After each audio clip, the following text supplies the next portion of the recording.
So I'll go straight to the inner strength skill. And I'm going to use quite a familiar means of how I self-sabotage. You may recall from the video, inner strength is about utilizing our metacognitive detached observer skills, observing our thinking and feeling, but specifically observing our self-sabotage thoughts or our self-sabotage actions. And where for some they can become self-destructive, where they're physically harmful but also very mentally harmful. So inner strength is about mustering up that energy within yourself to know when you're about to sabotage yourself, and you're either watching yourself do it and you can have the detached observer to see, oh, look what I just did to myself.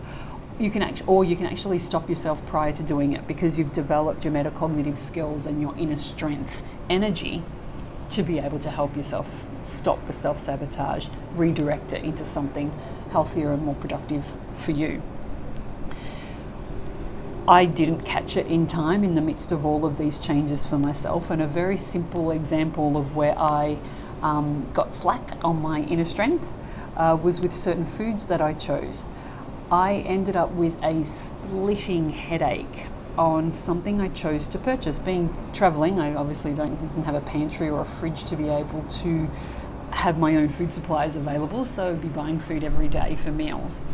And I honestly cannot remember what food it was that I bought, but I do remember the very painful splitting headache that I ended up with. Now, it's very rare for me to have a headache, so if I get them, I'm paying attention as to what it's telling me, because I'm like, okay, this is really strange. This is not a norm for me to have headaches.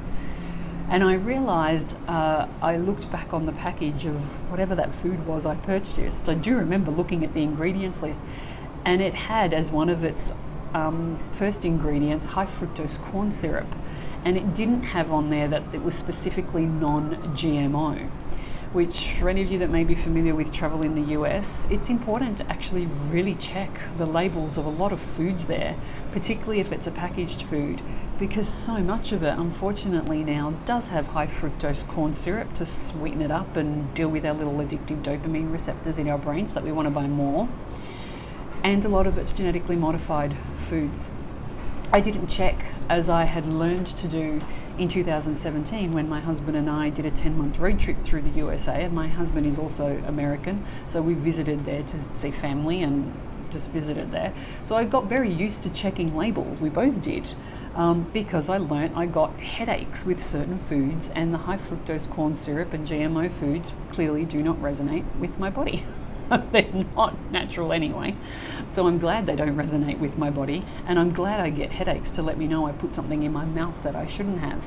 And so my inner strength, with all the changes and new decision level that was happening upon arriving to New York City, I missed it. I missed a skill that I normally had. I bought something I shouldn't have, and my splitting headache let me know.